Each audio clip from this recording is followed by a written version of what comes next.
Please subscribe.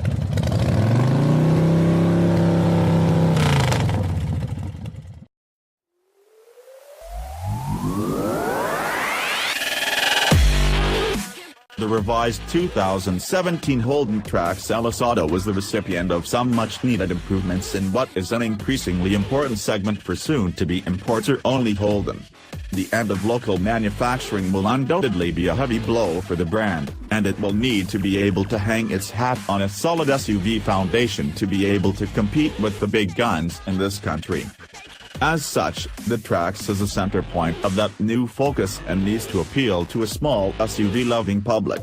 Pricing is sharp, but perhaps not quite as sharp as it might be. For the FWD-only Trax, there is no AWD variant available. There's no diesel engine either, only a 1.8-liter four-cylinder petrol in base manual guise, and a turbocharged 1.4-liter four-cylinder petrol engine for the rest of the range mated to a 6-speed automatic.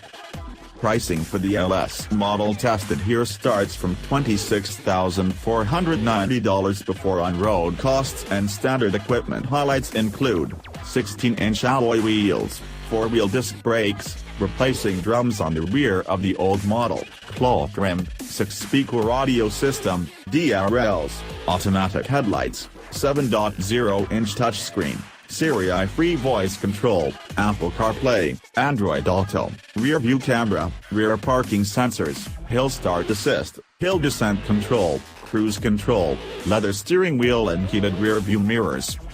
The Trax faces stiff competition in this segment, and by way of comparison, the most popular in the class is the Mazda, where a base CX-3 Auto starts from $19,990, while $26,990 will net you a second from top-spec FWD CX-3. Another favorite in the compact SUV class, the Honda HR-V, is also very sharply priced. Also only available in 2WD like the Trax, a base model starts at $24,990, while $27,990 will get you the next model grade up from base. The 1.4-liter engine under the stubby bonnet of the Trax is punchy enough for the segment, and figures of 103 kilowatts and 200 Newton-meters are adequate to get the compact SUV up and motoring. A manual gearbox would no doubt deliver a more spirited drive, but the Auto is slick enough to slice through the ratios when you call for it, even though you probably won't be tempted by such tomfoolery behind the wheel of the Trax. The ADR combined fuel cycle claim is an efficient 6.9 liters/100 kilometers, but we couldn't get anywhere near that in the real world.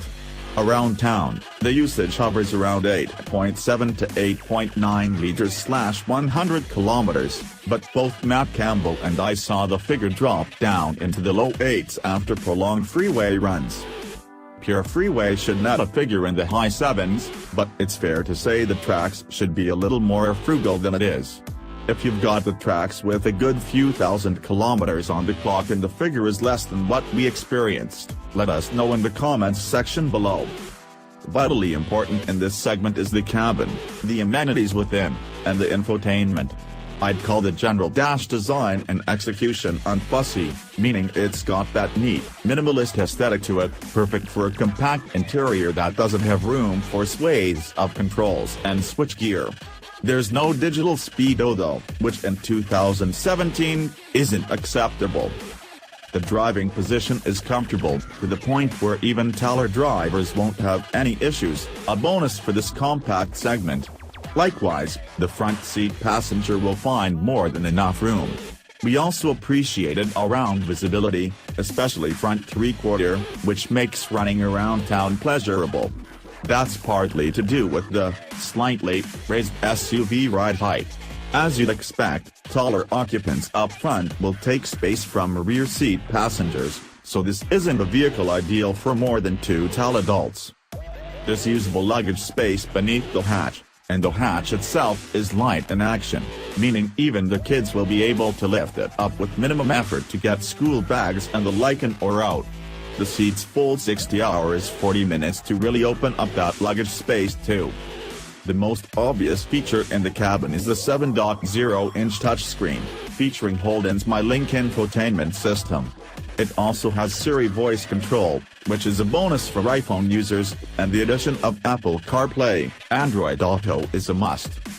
The interesting news here is that CarPlay works seamlessly for us, but decoupling that and opting for Bluetooth didn't work so well. Sure, it's not an issue when you have CarPlay to fall back on, but if you only have access to Bluetooth, these glitches are not ideal. We found the Bluetooth system slow to connect initially, and then unreliable once connected. It would drop out during calls, switching over to the handset, then reconnecting not long after. Incredibly annoying, especially when you're on the move. It wasn't one phone either, we tried 4 different handsets and all experienced the same annoying glitches. Countering that infotainment negative is the excellent rear-view camera, which is clear and wide, and in concert with the sensors, leaves no room for excuses in regard to parking blunders, especially in a vehicle of this size. There's more than enough clever and useful storage as well for phones, wallets, charging devices, coins and the usual day-to-day items. The door pockets are handily sized, the cup holders are useful, and there's a posse for your sunglasses up in the hood lining. There's also a handy storage tray that recesses under the front seat too. Once you're comfortable in the cabin, you'll want to assess the Trax's on-road chops, and we weren't especially surprised to find the smaller 1.4-liter turbocharged engine has lifted the game overall, despite delivering the same power figure as the NA 1.8-liter. The extra punch in torque terms, peak available from 1,850 revolutions per minute through the mid-range is what it's all about, and particularly valuable for the daily grind. The Trax will get off the mark in sprintly fashion and hold speed from there, revving smoothly out to redline. The torque peak being available so low is a real benefit, and the engine is refined from idle right up to redline. The gearing is neatly tuned to the engine's ability to, and you never get the sense the Trax is in the wrong gear at the wrong time or struggling to get cracking. We like the snappy way in which the box kicked back a gear or two for roll-on overtaking too, illustrating its highway touring ability despite the diminutive sizing. One factor proudly highlighted by Holden at the launch of the MY17 Trax was the Australian suspension tune, and while it's much better than the previous model, it's not without its faults.